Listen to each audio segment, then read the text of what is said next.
Bienvenue sur Azimut. Ici, nous parlons orientation. Retrouvez tous nos contenus et nos outils pour les parents sur azimut-orientation.com. Bonne écoute. Est-ce que les soft skills sont la clé du succès dans les métiers scientifiques et techniques ?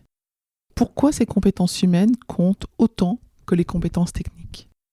C'est ce que nous allons voir. Quand on pense aux métiers scientifiques et techniques, on pense souvent aux maths, aux sciences, à l'ingénierie et au code. Mais il y a autre chose, souvent moins mis en avant à l'école, qui est devenu super important pour réussir. Les compétences comportementales. Ce sont des compétences qui concernent plutôt le comportement et les relations. Elles aident les professionnels à bien travailler avec les autres, à s'adapter, à trouver des solutions aux problèmes et à innover, même quand on ne sait pas trop ce qui va se passer. Les études montrent que les employeurs donnent autant d'importance à ces compétences qu'aux compétences techniques, voire parfois plus.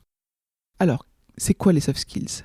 Les soft skills sont des compétences humaines, sociales, émotionnelles qui vont avec les compétences techniques qu'on appelle hard skills. Ça comprend la capacité à bien communiquer à l'oral et à l'écrit, le travail en équipe et la collaboration, la capacité à résoudre des problèmes compliqués, l'esprit critique et la créativité, la capacité à s'adapter, à gérer le changement, l'intelligence émotionnelle et la gestion des conflits, et le fait d'être un leader et de prendre des initiatives, par exemple. Ces compétences, on ne les a pas à la naissance, on les apprend avec l'expérience, les projets en groupe, les stages, les activités en dehors des cours, mais aussi pendant les formations. Pourquoi c'est important maintenant ? Parce que le travail scientifique, c'est surtout de la collaboration et la communication. Dans les métiers scientifiques et techniques, on est rarement tout seul. Un ingénieur peut travailler avec des designers, des juristes, des responsables qualité ou des clients. Un chercheur doit souvent expliquer ses découvertes à des gens qui ne sont pas du même domaine. Alors savoir communiquer clairement des idées compliquées, c'est essentiel et c'est même un signe de réussite. Les projets où plusieurs disciplines se rencontrent, que ce soit dans la recherche ou dans l'industrie, demandent aussi de savoir écouter et travailler avec des personnes de cultures différentes. Et puis, il faut savoir s'adapter et trouver des solutions dans un monde qui change. La technologie change vite, les outils changent, les priorités des entreprises aussi. Et si un jeune veut durer dans un métier technique, il faut savoir s'adapter vite, de relever de nouveaux défis et apprendre en permanence. L'esprit critique, c'est-à-dire savoir analyser, comparer des solutions, voir des conséquences, est une soft skill importante pour trouver un poste.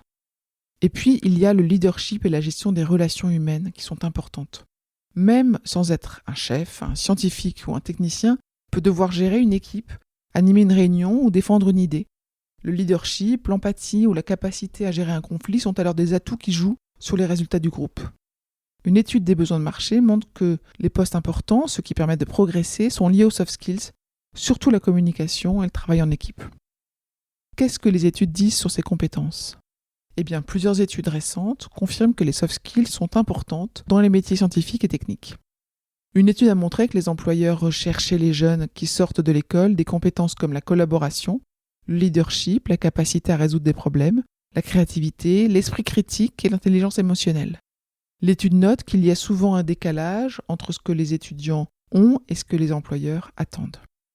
Une analyse a montré que les méthodes d'enseignement qui mettent l'accent sur les sciences, la technologie, l'ingénierie et les maths développent les soft skills comme la communication, le travail en équipe et l'esprit critique. Ça prouve qu'on peut développer ces compétences pendant les études scientifiques. Dans les offres d'emploi, les soft skills comme la communication, la coordination et la résolution de problèmes reviennent souvent dans les profils recherchés par les entreprises du secteur informatique et technologique. Ces résultats montrent que les compétences humaines ne sont pas un plus, ce sont des atouts essentiels pour trouver un emploi et progresser dans sa carrière. Alors comment aider son enfant à les développer ? Les soft skills se développent souvent en pratiquant, pas seulement en écoutant les cours.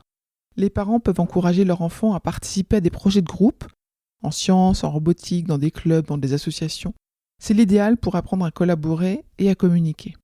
À faire des stages ou des expériences professionnelles où l'on apprend à gérer son temps, à s'adapter, à être empathique. S'entraîner à présenter ses idées à l'oral et à écrire clairement, par exemple en faisant des exposés, des vidéos ou en tenant un blog, ça aussi c'est utile pour toute carrière scientifique. Et puis pourquoi pas rejoindre des activités en dehors des cours comme le sport ou la culture qui développent le leadership, la capacité à surmonter les difficultés et le travail en équipe. Les soft skills et la réussite, c'est donc une évidence pour les recruteurs. Le marché du travail montre que les compétences techniques ne suffisent plus. On estime que bientôt, presque tous les recruteurs penseront que les soft skills sont aussi importantes, voire plus, que les compétences techniques pour réussir. Ça ne veut pas dire que les compétences techniques ne comptent plus. Au contraire, elles sont complémentaires des soft skills. Ensemble, elles permettent aux jeunes de trouver leur place, d'innover et de progresser.